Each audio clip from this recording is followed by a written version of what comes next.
when the military needs to do some heavy lifting, they call in the Marines and their CH-53E Super Stallion. It is a heavy lift helicopter. CH-53 Echo Super Stallion. It's the largest helicopter in the military. It dwarfs some of its flashier cousins. The Black Hawk weighs just over 10,500 pounds and stands 16 feet 10 inches high.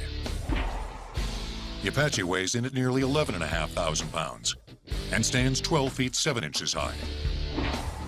But the CH-53 weighs over 33,000 pounds and towers nearly 3 stories high at 28 feet.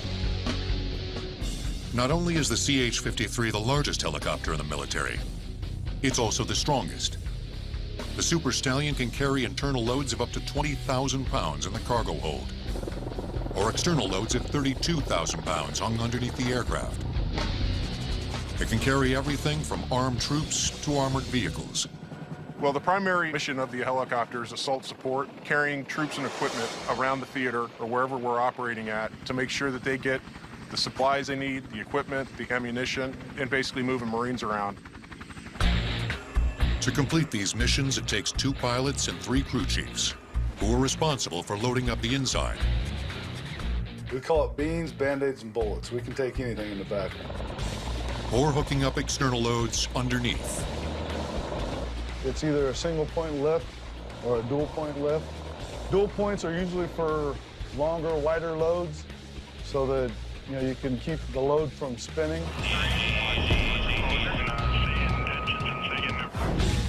The 7 rotor blades that sit on top of this metal monster are the reason the Super Stallion can carry so much weight.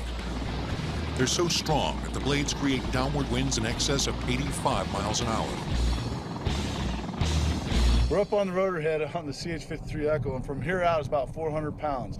Put things in perspective, there's 7 of them. That adds up to 2,800 pounds. 2,800 pounds can lift 73,500 pounds. The mechanical muscles that move these blades come in the form of 3 GE engines that produce 12,000 horsepower.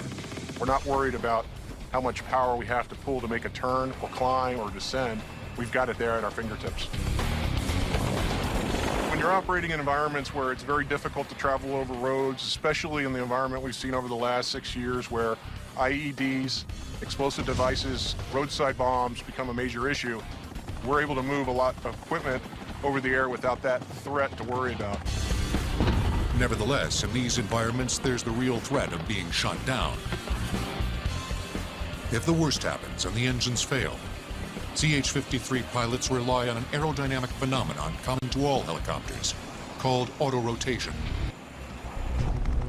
As the helicopter falls, the upward flow of air through the rotor provides enough force to keep the blades turning. Much like a pinwheel, the pilot will lower the collective, decreasing the angle of the blades.